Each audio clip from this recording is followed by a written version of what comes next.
एक जन्नती देखने का शौक हो तो दरवाजे पे देखो।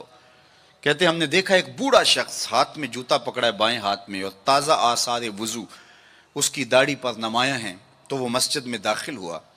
खैर अगला दिन हुआ तो फिर कहा अगर किसी को जन्नती देखने का शौक है तो दरवाजे पे देखो। हमने कहा देखिए आज कौन खुश नसीब आता है। तो वही बुजुर्ग दोबारा आए, बाएं हाथ में जूता पकड़ा है और आसार वुजू चेहरे पे हवैदा है। तीसरा दिन आया तो फिर कहा जन्नती देखने का शौक है तो दरवाजे पे नजरें रखो। हमने देखा तो वही बुजुर्ग उसी हालत में आए। मजलिस खत्म हुई तो मैं उन बुजुर्गों के पीछे चल पड़ा। हजरत अब्दुल्ला बिन उमर कहते हैं कि मैं जब पीछे चला तो उन्होंने कहा कैसे मेरे पीछे आ रहे हो। मैंने कहा अब्बा जी से कोई शक्कर रंजी सी हो गई है, लड़ाई सी हो गई है, तो मैं 3 दिन आपके पास गुजारना चाहता हूं, तो मुझे आप रख लेंगे। उन्होंने कहा कोई बात नहीं, आ जाओ। कहते हैं मेरी आरज़ू थी कि मैं देखूं कि ये अमल कौन से करता है। हुजूर ने फरमाया जन्नती देखना है तो दरवाजे पे देखो। 3 दिन यही आता रहा। कहा उसने कहा कोई बात नहीं, आ जाओ। मैं साथ चला गया। रात जब सोए तो मैंने चादर ओढ़ ली और मैं इस ताक में था कि देखूं कि ये अमल कौन से करता है। लेकिन वो सारी रात सोया रहा। इतना था जब करवट बदलता था तो रब के नाम लेता था। उसके अलावा सुबह उठे, मैं भी उठा, नमाज फजर अदा हुई, नाश्ता किया, खेतों में चले गए, बाग में पानी किया, गोडी की जो भी मामूलात थे, जोहर पड़ी, मगरिब इशा, रात हुई तो फिर सो गए। मैंने सोचा कल मेरी वजह से हो सकता है मामूलात तरक किए हों, लेकिन मामूलात का आदि शख्स रोज मामूलात तरक नहीं कर सकता। तो देखते हैं कि आज क्या माजरा होता है। मैं सो गया बज़ाहिर, लेकिन जाग रहा था। लेकिन वो सारी रात सोया रहा, सिर्फ करवट बदले तो रब का नाम ले। कहा खैर वो वक्त दिन भी गुजरा। तीसरा दिन गुजरा तो जब 3 दिन बीत गए, सुबह नाश्ता हुआ तो मैंने कहा कि मेरी अब्बा जी से कोई लड़ाई नहीं हुई थी, कोई मेरा उलझाव नहीं हुआ था।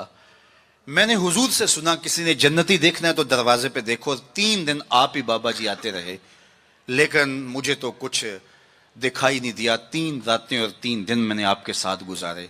तो वो बुजुर्ग फरमाने लगे कि ए इब्ने उमर, ऐसी कोई बात नहीं है कि मैंने तुम्हारी वजह से कोई अमल छुपाया हो। मेरे वही मामूलात है जो तुमने 3 दिन में देखे। कोई अलग सा अमल ऐसा नहीं था जो तुमसे मैं छुपा लिया हो। लेकिन एक मेरा अमल तुम ना देख पाए, और वो अगर तुम और भी दिन मेरे साथ गुजारते तो ना देख पाते। तो मुझे तजस्सुस हुआ। मैंने कहा कि वो अमल कौन सा है।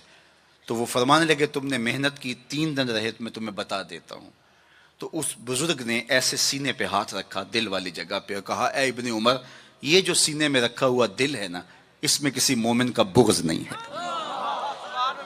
तो इसमें किसी मोमिन के लिए नफरत नहीं रखी है, बुग़्ज़ नहीं रखा है। तो आज मैं और आप जन्नत के मुसाफिर बनना चाहते हैं तो इस अंदर की दुनिया को साफ कीजिए, और जब इसमें झाड़ू देंगे और इसकी सफाई करेंगे तो फिर महबूब के जलवे आपको यहाँ दिखाई देंगे। ना मस्जिद विच ना मंदिर विच, लब यार नू अपने अंदर विच, वफी अनफुसिकुम अफला तुबसिरून। तो आइए मैं और आप अपने बातन की सफाई के लिए कोशिश हों। जिंदगी लम्हा लम्हा टूट रही है और मैं और आप एक एक सांस करके अपनी जिंदगी को तोड़ रहे हैं। ये उठते हुए कदम हैं, सैयदना अली मुर्तज़ा फरमाते हैं, ये हमारी जो सांसें हैं ये उठते हुए कदम है, ये पिघलती हुई बर्फ है जो हमें मौत के करीब ले जा रही है। एक बुजुर्ग कहते हैं मुझे ये समझ नहीं थी कि ये जो कुरान ने कहा इन्नल इंसान लफी खुस्र, बेशक इंसान खसारे में है। तो मैंने कहा ये खसारे में कहाँ है, कहाँ घास फूस के झोंपड़े और कहाँ अली नस्ब घर और बंगले, इंसान तो आगे जा रहा है, तो ये खसारे में क्यों कहा गया। तो मैं समरकंद के बाजार से गुजर रहा था, वहां एक आदमी फट्टे पे रख के बर्फ बेच रहा था और साथ आवाजें लगा रहा था। आजकल तो यहाँ वो पापड़ बेचने वाले भी आवाजें लगाते हैं, तो वो समरकंद के बाजार में बर्फ रख के बेच रहा था और साथ आवाज लगा रहा था इरहमू इरहमू अला मन यजूब रास माले, ओ गुजरने वालों मेरे पे तरस खाओ, मैं ऐसा ताजर हूं जिसका रासुल माल पिघलता चला जा रहा है। क्योंकि बर्फ एक ऐसा सौदा है जो गाहक का इंतजार नहीं करता। आप कपड़ा बेचते हैं, आज गाहक नहीं आए, हो सकता है कल 4 आने महंगा बेच लें। आप पेट्रोल बेचते हैं, हो सकता है पड़ा पड़ा 6 रुपये ऊपर चला जाए, आप करोड़ों के फायदे में चले जाएं। लेकिन अगर बर्फ का कल गाहक आप भी आ गया और महंगी भी हो गई, बर्फ ही नहीं होगी। तो वो कहता है लोगों मेरे पे रहम करो, मुझसे बर्फ लो, मैं ऐसा ताजर हूं जिसका रासुल माल पिघलता चला जा रहा है। इरहामू इरहामू अला मन यजूब रासो माले ही। तो कदम रुक गए और कहा कि मुझे इन्नल इंसान लफी खुस्र का तर्जुमा समझ में आ गया। जिस तरह तेरी बर्फ पिघलती जा रही है, मेरी जिंदगी पिघलती जा रही है। تیری برف قطرہ قطرہ پگھل رہی ہے، میری زندگی سانس سانس پگھل رہی ہے۔ اگر تو اب بیچ لیتا ہے، اس کے بدلے درہم لے لیتا ہے، دینار لے لیتا ہے، پارچہ جات لے لیتا ہے، کوئی جنس لے لیتا ہے، تجھے 4 آنے بچ جائیں گے۔ اور میں بھی ان سانسوں کے بدلے درود پڑھ لیتا ہوں، ان سانسوں کے بدلے نماز پڑھ لیتا ہوں، سانسوں کے بدلے قیام کرتا ہوں، رکوع کرتا ہوں، سجود کرتا ہوں، کسی دکھی کے کام آ جاتا ہوں، کسی پریشان حال کی پریشانی دور کر دیتا ہوں، تو یہ میری سانسیں کام آ گئی۔ تو آج وقت ہے، وہ کسی پنجابی شاعر نے کہا تھا نا، آج ساوی نے کھلے راوی نے انج ٹوک نوکھڑے ٹکڑے نہیں۔ آج وقت ہے، آج فرصت ہے۔ وہ فقیر کھڑا تھا بازار میں، رو رہا تھا، تو کسی نے گزرتے ہوئے کہا، بابا کسی نے مارا ہے، تنگ کیا ہے؟ کہا نہیں کوئی ایسا ماجرا نہیں ہوا، ان کے رویے نے رلا دیا۔ کہا کیا مطلب؟ کہا ان کو دنیا میں کھوئے ہوئے دیکھا، دل میں ترس جاگا، تو میرا خیال ہوا ان بندوں کی اور رب کی صلح نہ کروا دوں۔ تو کہا پھر کیا ہوا؟ کہا میں نے اس سے بات کی، آواز آئی، لے آ میری چوکھٹ پہ، ایک آنسو سے سارے گناہ معاف کر دوں۔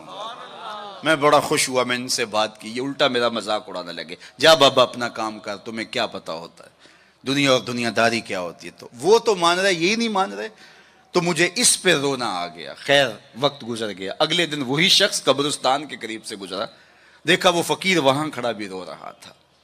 کہا بابا بازاروں میں بھی روتا ہے، قبرستانوں میں بھی روتا ہے، آج کیا ماجرا ہے؟ کہا کہانی کل والی ہے۔ کہا کیا مطلب؟ کہا ان سے مایوس ہو گیا تو آج ادھر نکل آیا، اور میرا خیال ہوا آج ان کی اور رب کی صلح کرواؤں۔ تو تجسس سے پوچھا آج کیا بنا؟ کہا آج یہ مان گئے، وہ نہیں مانتا، کل وہ مانتا تھا یہ نہیں مان رہے تھے، اور آج یہ مانتے ہیں وہ نہیں مانتا۔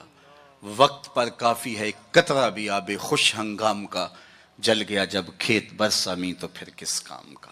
آئیے میں اور آپ اپنے رب سے اپنے تعلق کو جوڑ لیں، اپنی زندگی کو کبھی بھی نماز سے محروم نہ رہنے دینا۔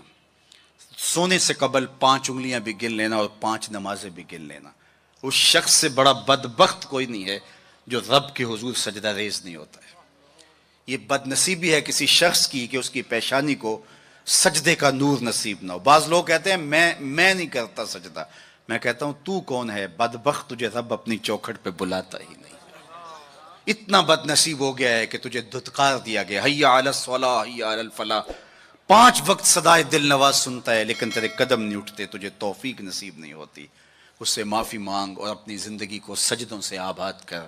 مخلوق خدا کے ساتھ شفقت یہ اللہ اور اس کے رسول کی قربت کا ذریعہ ہے۔ میرے والد گرامی فرمایا کرتے تھے اگر تم چاہو کہ حضور تم سے پیار کریں تو حضور کی امت سے پیار کیا کرو۔ آپ کسی کے بچے کی گال سہلائیں، اس کو پیار کریں تو اس کے باپ کے دل میں آپ کے لیے پیار پیدا ہو جاتا ہے۔ تو حضور کی امت سے پیار کریں گے تو حضور تم سے پیار کریں گے۔